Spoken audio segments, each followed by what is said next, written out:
Assalamualaikum, hai semua, apa khabar korang? Terima kasih sebab sudah klik video ni dan jangan lupa tekan tombol subscribe.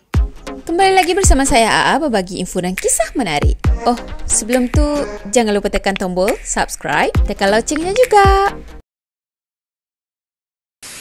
Salam merdeka semua, bersyukurlah kan kita hidup selepas merdeka. Kita dah tak rasa dah betapa susahnya orang dulu, macam mana dia hidup. Dengan itu ini semua tak ada. Cuba bayangkan kalau kita yang hidup zaman sekarang ni, tapi ada satu hari tu, kita tak ada handphone, tak ada internet, tak ada semua benda kecanggihan yang ada sekarang ni. Dan kita kembali ke masa lampau macam tu, 80-an ke 90-an dulu ke.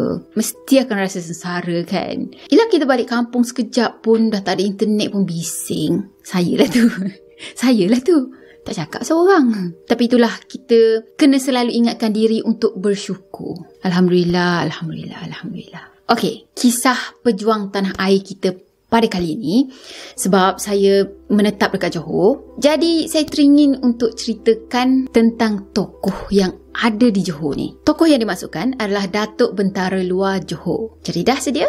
Jom kita mula. Okey, nama sebenar Datuk Bentara Luar ni adalah Datuk Muhammad Saleh bin Perang. Pada masa tu, beliau berjaya membuka dan juga membangunkan Batu Pahat, atau zaman tu lebih dikenali sebagai Pulau Kundo. Sungai Batu Pahat tu pula dikenali sebagai Sungai Kundo. Pada masa tu, ada pertempatan kecil yang dibuka secara berasingan oleh orang-orang kenamaan dan juga orang-orang besar, contohnya macam penghulu dan juga ketua kampung. Jadi bayangkan daerah Batu Pahat tu kan macam besar juga kan. So ada kampung dekat sini secoet, kampung dekat sana secoet. Jadi usaha beliau ni adalah untuk menyatukan kampung-kampung kecil tadi dan bangunkan tempat tu sebagai Batu Pahat. Saya rasa itu bukan kerja yang mudah untuk yakinkan setiap penghulu kampung yang ada dekat daerah sana untuk terima penyatuan ni semua. Beliau juga merupakan bapa pembangunan bagi negeri Johor berdasarkan usaha-usaha yang dah beliau lakukan. Pada tahun 1893, barulah Datuk Bentara Luar tadi berjaya untuk membangunkan Batu Pahat di kawasan Simpang Kanan. Jadi kawasan Simpang Kanan tu sendiri lebih kurang 7 batu daripada kuala Sungai Batu Pahat. Pada 4 November 1893, Datuk Bentara Luar pada masa tu yang tinggal di Kampung Senanga, beliau dipanggil ke Johor Bahru. Pada 11 November 1893, pada masa tu Sultan Abu Bakar telah bertitah kepada beliau untuk membuka Batu Pahat. Datuk Bentara Luar amat mementingkan tanggungjawab beliau, ialah dalam memajukan Batu Pahat tu kan. Dan pada masa tu beliau menyediakan kemudahan jalan.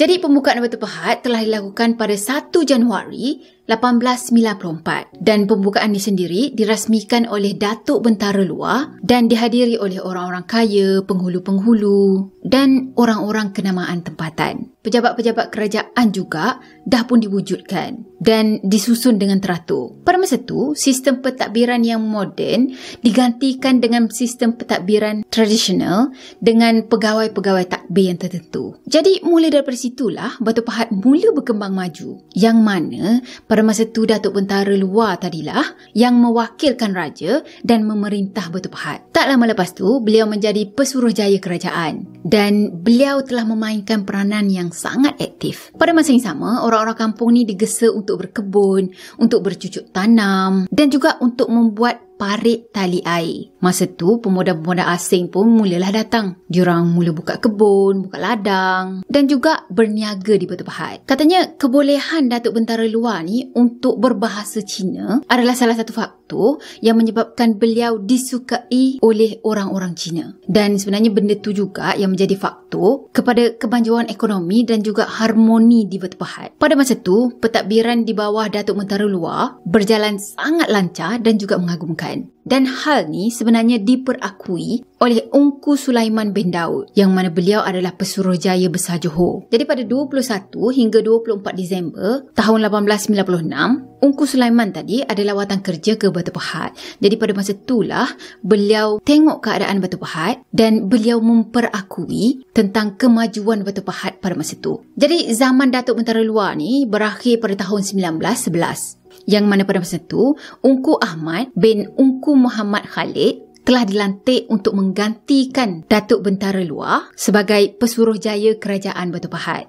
Jadi bila dah tukar Pesuruhjaya kerajaan tadi, katanya Batu Pahat mengalami satu zaman baru yang mana sistem pentadbirannya yang seiring, yang mana Pesuruhjaya kerajaan daerah berpadu dengan penolong penasihat berbangsa Inggeris untuk menjalankan pentadbiran. Dan sekarang ni Batu Pahat merupakan salah satu daerah yang termaju yang ada di negeri Johor. Kalau siapa-siapa yang nak pergi ke Batu Pahat, kebetulan ke apa kan, paling penting korang kena pergi ambil gambar dekat pahat dengan penukul macam itu.